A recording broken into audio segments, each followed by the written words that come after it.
코로나19 백신 접종 시기가 다른 나라들에 비해 늦다며 문재인 대통령을 겨냥한 책임론의 강도가 커지는 가운데 청와대는 적극 대응에 나서고 있습니다. 논란이 일 때마다 일일이 대응하고 있지만 곤혹스러운 표정도 감지됩니다. 성승환 기자입니다. 청와대는 일부 언론과 야당에서 코로나19 백신 실기 관련 의혹을 제기할 때마다 적극적으로 대응하고 있습니다.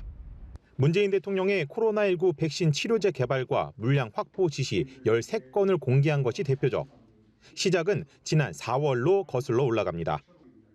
당시 문 대통령은 한국 파스테르 연구소를 찾아 치료제와 백신 개발을 위한 범정부적 상시 지원 체계를 지시했습니다. 민관 협력을 강화하여 코로나19 치료제와 백신 개발을 확실히 돕겠습니다. 정부의 R&D 투자와 승인 절차 단축 등이 뒷받침되어야 코로나19 치료제와 백신 개발에 더욱 속도를 낼 수 있을 것입니다. 이후 코로나 치료제 백신 개발 범정부 지원단 구성을 지시하고 각종 회의에서 꾸준히 충분한 물량 확보를 강조해 왔다는 것이 청와대 설명입니다.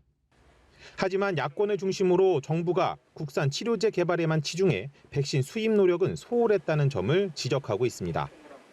문 대통령은 7월 21일 SK바이오사이언스의 아스트라제네카 백신 위탁 생산을 보고받고 충분한 물량 공급을 지시했고 9월에는 180여 개국이 참여하는 코백스 퍼실리티나 글로벌 제약사를 통한 충분한 양의 백신을 확보하라고 주문했습니다.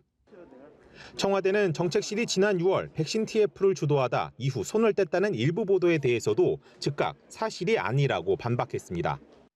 강민석 대변인은 정부의 전체 치료제 백신 이슈를 다루는 범정부위원회에 사회수석이 꾸준히 참여하고 있다고 밝혔습니다.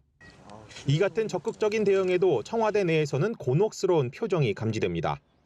확진자 급증과 다른 나라 접종 소식이 맞물려 국민 불안감이 커지고 있지만 수습책이 마뜩하지 않기 때문입니다.